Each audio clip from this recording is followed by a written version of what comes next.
Dan kita masih membahas tema era fitnah gelap gulita menjelang ad-dukhan. Tema kajian akhir zaman ini merupakan upaya kita untuk ma'rifatuz zaman, mengenal zaman yang sedang kita jalani sekarang. Dan acuan kita adalah hadis riwayat Muslim, di mana Nabi Muhammad SAW bersabda, "Badiru bil a'mali fitanan ka qita'il lailil muslim." Bersegeralah kalian beramal sebelum datangnya fitnah yang banyak sekali, laksana malam yang gelap gulita. Nah, sebagian ulama yang mengamati akhir zaman berpandangan bahwa hadis ini mengacu ke zaman kita sekarang, ya. Dan kita sudah membahas materi ini, tapi belum selesai. Namun saya ulangi kembali sinopsisnya. Jadi kita akan membahas bahwa situasi kita sekarang berada dalam gelap gulita, dan kegelapan ini sifatnya masih maknawi. Sementara kata Syekh Mubayyad, penulis kitab fenomenal ensiklopedia akhir zaman, kegelapan yang kita alami yang sifatnya maknawi ini akan meningkat sampai benar-benar terjadi kegelapan yang sifatnya fisik, yaitu datangnya peristiwa ad-dukhan. Sedangkan ad-dukhan itu kata Allah Ta'ala dalam surat ad-dukhan merupakan azabun alim, azab yang pedih, ya. Tetapi alhamdulillah Nabi Muhammad SAW menjelaskan dalam hadis beliau bahwa sebagai azab, dukhan ini azab yang cerdas. Dia membedakan antara apa yang dialami oleh orang beriman sebagai dampak terpapar dukhan dengan orang kafir serta munafik yang terpapar dukhan. Kira-kira Nabi mengatakan bahwa bagi orang beriman ketika dia terpapar kabut asap dukhan ini, dia mengalami zukmah. Zukmah itu flu atau pilek, ya. Tetapi orang-orang kafir dan orang munafik, badan mereka membengkak sampai keluar cairan-cairan dari lubang telinga, lubang tubuh lain-lainnya, lubang telinga, lubang mulut, lubang hidung, lubang duburnya, ya. Jadi azab itu bagi kaum munafikun dan kaum kafirun. Tapi bagi orang beriman, dia menimbulkan masalah tapi tidak sampai menimbulkan masalah yang berat. Nah, karenanya kita bersangka baik kepada Allah Ta'ala bahwa justru ketika ad-dukhan datang dengan segala ikutannya, itu merupakan tanda awal bahwa Allah Ta'ala akan mendatangkan nasrun min indillah, pertolongan dari Allah Ta'ala.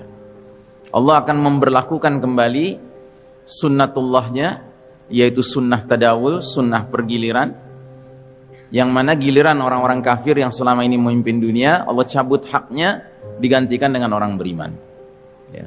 Karena orang kafir telah diberikan kesempatan memimpin, ternyata yang mereka timbulkan hanya kegelapan dan kezaliman di muka bumi ini, ya. Baik, kita sudah membahas slide demi slide, kita sudah membahas bahwa umat Islam sedang menjalani babak paling kelam dalam sejarahnya, dan inilah babak keempat dari 5 periode sejarah umat Islam yang disebutkan oleh Nabi dalam hadis riwayat Ahmad ini, yang mana kita sekarang di babak keempat. Babak yang kata Nabi merupakan babak mulkan jabariyah, para penguasa yang memaksakan kehendak mereka. Karenanya babak ini belum lama kita alami. Kita baru memasuki babak keempat tahun 1342 Hijriah atau 1924 Masehi. Belum ada 100 tahun yang lalu. Tapi karena kita semua yang hadir di sini pastinya di bawah usia 99 tahun, berarti kita semua adalah produk babak keempat. Dan kalau kita jujur mengingat masa remaja kita, barangkali masa kecil kita, saat-saat kita mulai sadar tentang problem kemasyarakatan, problem sosial politik, ya, kita rasanya tidak pernah puas dengan pemimpin yang ada. Mengapa itu? Karena Nabi sudah katakan, inilah babak di mana para pemimpinnya disebut oleh Nabi sebagai mulkan jabariyah, penguasa-penguasa yang memaksakan kehendak mereka. Dan kalau dikatakan memaksakan kehendak mereka, berarti mengabaikan kehendak Allah dan Rasulnya. Dan sepanjang sejarah umat Islam yang terdiri dari 5 babak ini, Allah Ta'ala memperlihatkan sunnatullah yang berlaku. Apa itu? Sunnatut tadawul, sunnah pergiliran. Allah berfirman, "Wa tilkal ayyamu nudawiluha bainan nas." Demikianlah hari demi hari masa kemenangan dan kekalahan, kejayaan dan keruntuhan kami pergilirkan di antara umat manusia agar mereka bisa mengambil pelajaran. Sehingga kalau kita lihat sampai sejauh ini, sampai babak keempat, kita telah mengalami babak demi babak dan kita lihat naik turunnya ya kondisi umat Islam. Ini ada garis merah, kami ingatkan kembali, ini bukan garis kemiskinan, ini garis batas kejayaan.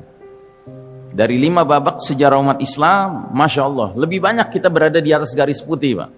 Di babak pertama kita di atas garis putih, di babak kedua kita di atas garis putih, di babak ketiga kita juga di atas garis putih. Walaupun makin lama makin turun kualitasnya. Sehingga masuk babak keempat kita benar-benar berada di bawah garis merah. Ya. Nah, di babak pertama, bagian awal, Nabi Muhammad SAW juga mengalami babak di bawah garis merah. Yaitu ketika masih di Mekah. Kita tahu di Mekah yang berkuasa adalah kaum musyrikin. Dan Nabi serta para sahabat mengalami penderitaan yang dahsyat sekali ketika di Mekah. Mirip seperti penderitaan umat Islam hari ini. Hanya saja bedanya beda skala. Dulu skalanya skala Mekah atau paling jauh skala Jazirah Arab. Hari ini skalanya skala dunia. Ya. Karenanya nanti juga azab yang datang dari Allah juga skalanya skala dunia. Dukhon itu bukan dukhon yang cuma meliputi Sumatera Kalimantan, enggak. Ini katakanlah simulasi awal saja, Pak. Supaya kita bisa merasakan dahsyatnya asap kalau sudah menutupi kehidupan kita. Apalagi kalau dia menutupi seluruh wilayah timur dan barat, sebagaimana kata Nabi dalam hadis beliau. Ya.